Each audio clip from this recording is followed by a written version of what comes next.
பழனியில் பாரில் அமர்ந்து பெண்கள் மது குடிக்கும் சம்பவம் தொடர்பான வீடியோ வெளியாகி அதிர்ச்சி ஏற்படுத்தியுள்ளது.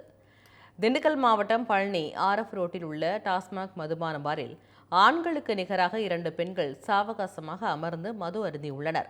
இதனை கண்டு அதிர்ச்சியடைந்த சக மது பிரியர்கள் பெண்கள் மது அருந்துவதை வீடியோவாக எடுத்துள்ளனர்.